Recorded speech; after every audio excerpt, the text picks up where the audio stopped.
Circle Headline.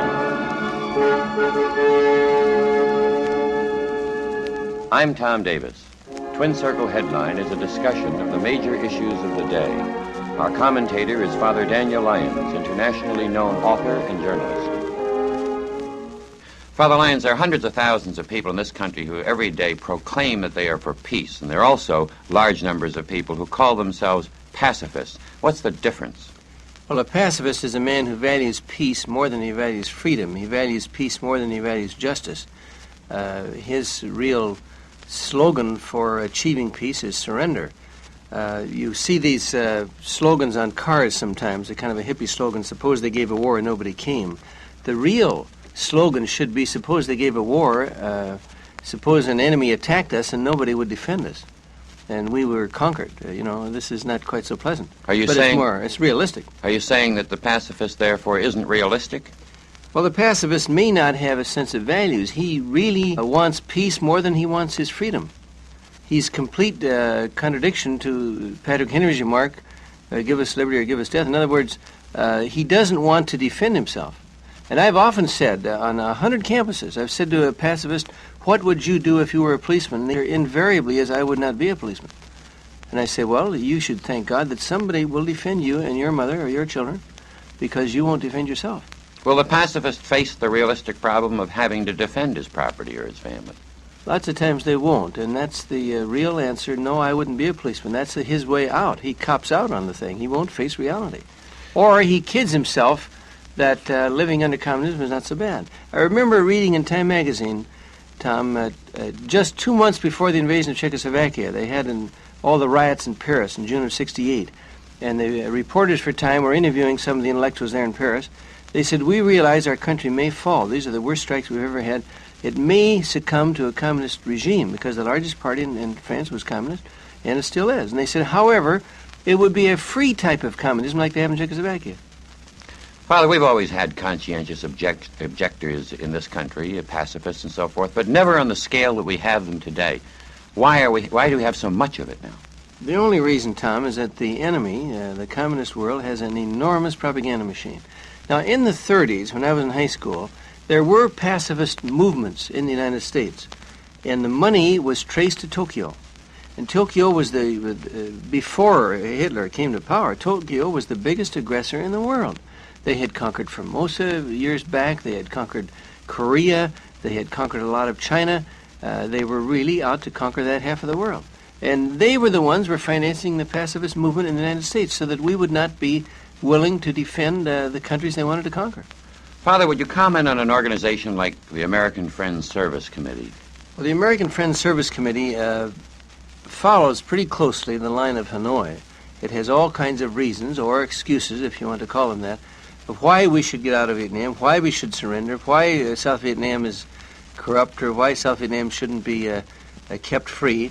They claim to be related to the Quakers, but they are not. Originally they were related, but they are a leftist organization. They like to use the name of the Quakers. Father, tomorrow I'd like to ask you about the Fellowship of Reconciliation, an old-time American organization certainly deeply involved in what we're talking about. Yes, Tom. The preceding program was brought to you as a public service by a grant from Eversharp Incorporated.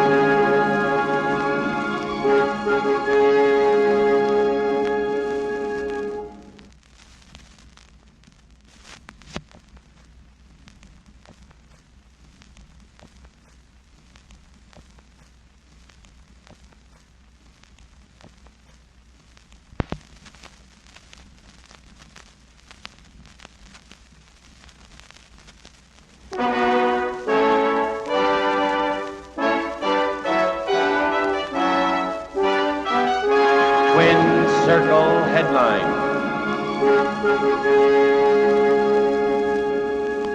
I'm Tom Davis. Twin Circle Headline is a discussion of the major issues of the day. Our commentator is Father Daniel Lyons, internationally known author and journalist. Father Lyons, yesterday you were talking about some of the differences between peace and pacifism. Certainly one of the organizations in this country heavily involved in the pacifist cause has been the Fellowship of Reconciliation. Can you tell us something about it? Yes, the Fellowship of Reconciliation is the most dangerous of all of the pacifist organizations. I think many pacifists do not realize that they are serving the cause of aggression, that they are encouraging aggression, but the Fellowship does. And it's obvious from its literature that it would rather see America conquered than to have us defend ourselves. The more you read the literature, the Fellowship of Reconciliation, and this is the parent also of another front called the Catholic Peace Fellowship, which they dominate. The more you read that, the more you see that they do not believe in the principles upon which America was founded. How old is the organization, Father? The Fellowship of Reconciliation began over 50 years ago, and it has been dominated by the extreme left wing all of that time. It has urged its members, and I quote from their literature, to join political movements whose aim is to replace private capitalism with a system of collective ownership. It has urged its members year after year to vote for the Socialist Party. One of its officials, Norman Thomas, was the perennial candidate for president on the Socialist ticket until he died just a couple of years ago. They had other prominent officials, such as A.J. Musty and Bayard Rustin. Musty ran a communist labor school, and according to J. Edgar Hoover, Musty, quote, has long fronted for the communists. And Bayard Rustin, was head of the Young Communist League, and so forth. So this is the type of questionable Americans that have been associated with the leadership in the Fellowship of Reconciliation. Father, while you have this kind of obvious socialist or leftist leadership in an organization like this, how far-reaching is the effect of the work of such a committee? It's a front, and it takes a lot of people in. They use the words peace and so on. I was really disappointed 7 or 8 years ago when Dr. Martin Luther King made Bayard Rustin his top assistant, because Rustin had been a communist. Rustin, even when he was assistant to Martin Luther King, attended communist meetings and so forth. He said, well, he just went to observe, but the normal person doesn't go to communist international meetings as an observer or anything else. They're not welcome. But so this has been associated with the far left. And it was after his association with Martin Luther King that King came out and said the United States is the greatest purveyor of violence in the world, and a lot of other just plain leftist propaganda. Father Lyons, you mentioned the Catholic Peace Fellowship, and of course there are other committees, the Clergymen's Emergency Committee, the ACLU, and so forth. It's possibly easy for an individual believing in peace to join these organizations. Well, Tom, we would like to laugh off such people as the Fellowship of Reconciliation is not influential, but far from it. And you mentioned the ACLU. Well, I think our listeners should realize that the American Civil Liberties Union was founded by the Fellowship of Reconciliation. That alone makes it extremely influential all through the years. Now, Arnold Johnson, the director of the Communist Party of the United States, the political affairs director, he said that the Fellowship of Reconciliation is one of the key organizations for promoting communist peace programs. So we realize that this is one of the very influential organizations. They're the leader behind the pacifist movement in this country. And we've got to be very careful of these front organizations that act in the name of peace. We all want peace. We do not all want surrender. Thank you, Father Lyons. The preceding program was brought to you as a public service by a grant from Eversharp Incorporated.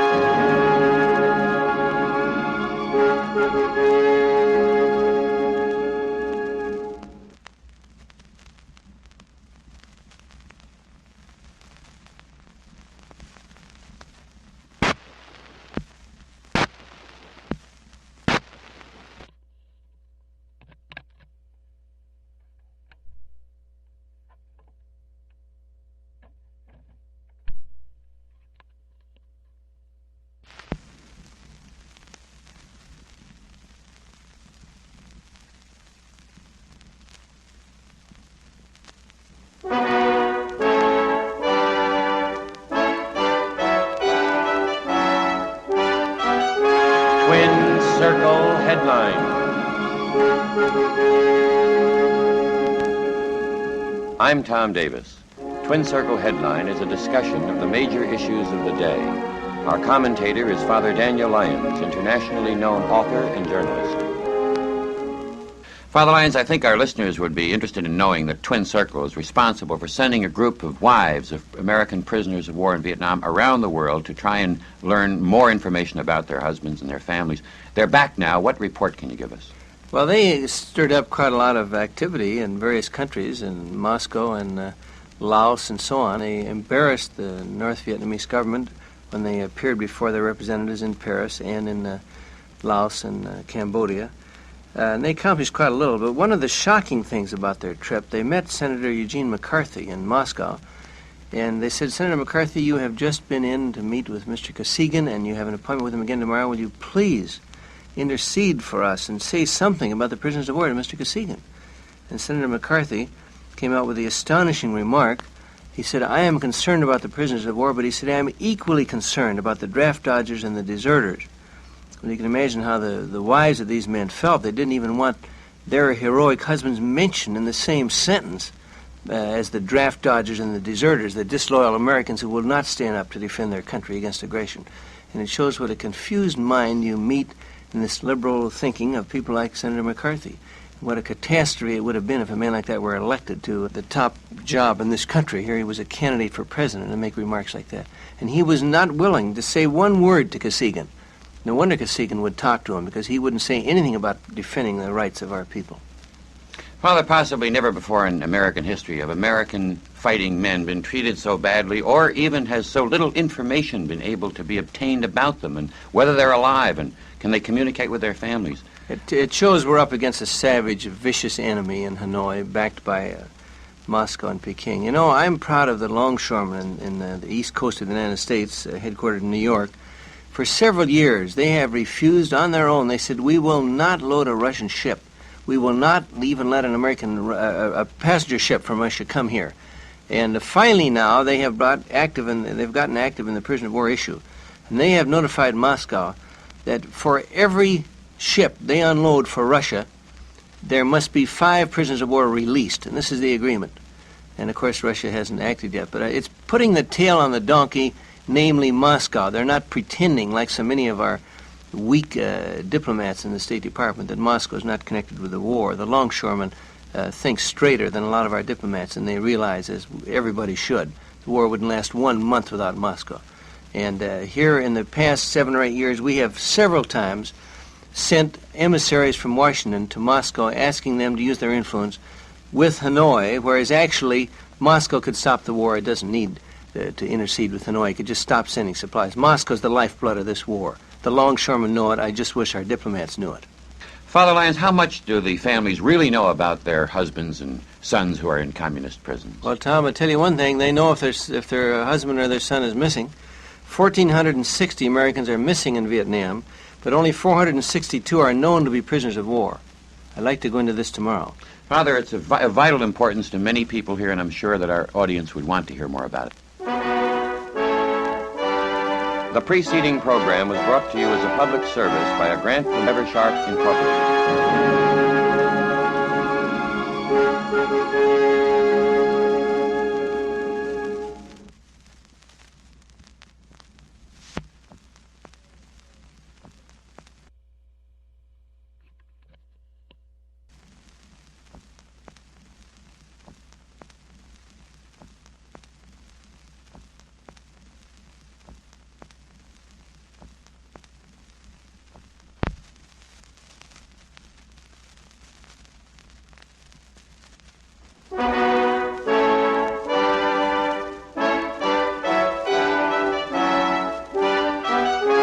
Twin Circle Headline.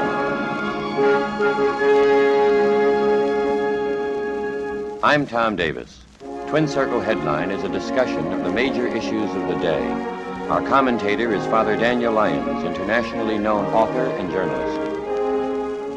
Father Lyons, the fate of Americans who are prisoners of war in Vietnam has become a major public issue in this country. We do know that 1,460 Americans are listed as missing. Do we know if they are prisoners of war? Well, Tom, we know largely from propaganda photos of the communists, and 100 have been allowed to write letters. So we know that there are 462 known prisoners of war. We also know that 19 American prisoners of war have been executed or allowed to die from neglect and malnutrition and disease by the North Vietnamese and the Viet Cong. And whether they die, by being shot, or whether they die from deliberate malnutrition, this is cold-blooded murder. Is it possible for us to get more precise information from the government about these men? Well, our own government has the names of the 19 who have been killed or allowed to die. We don't know how many others, of course, have died, or we don't know how many others have been killed. See, there's this huge number of 1,000 men that are simply missing, and it's a very, very cruel thing for their wives and families not to know whether they're alive or dead. This is a real inhuman kind of treatment. And we get absolutely no cooperation from the North Vietnamese in feeding us any information about No, them. and we don't get much cooperation out of Washington, D.C. Our government, right from the president on down, our Congress have not said much about it. They like to keep these things quiet. Don't embarrass the enemy. I think it's a scandal. And it's a scandal that our major networks, and our networks, all the networks, have said very little about these prisoners of war. So, as I say, we know that some have been executed. We know that a lot of them have been tortured. We know that some of them, for example, have been kept in a dark prison 24 hours a day, not seeing the light once in a whole year. I know, Father, you recently interviewed Major Nick Rowe, who was 5 years a prisoner of the Viet Cong, and certainly we learned a lot about the kind of treatment that the men are getting.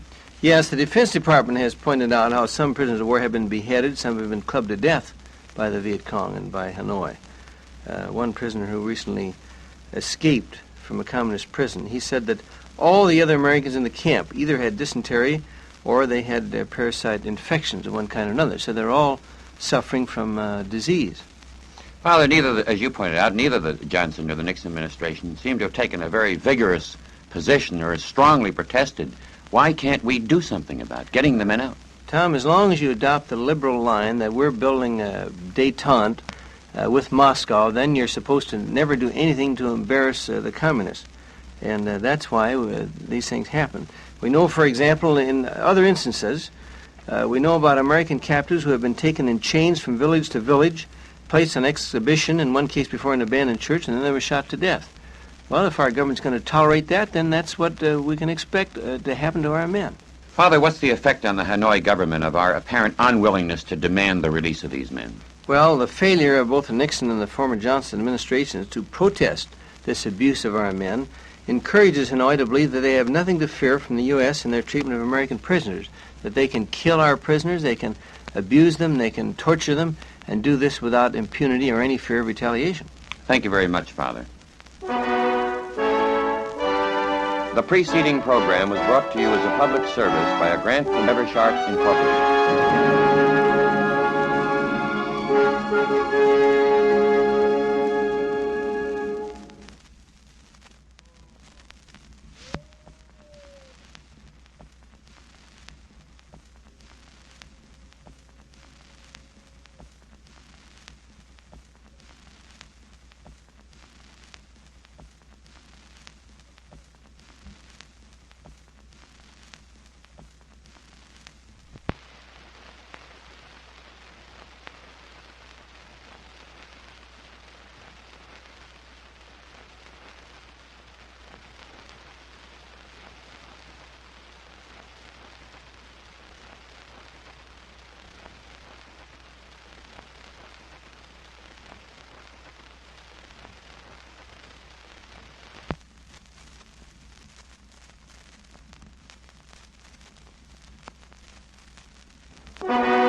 Circle Headline.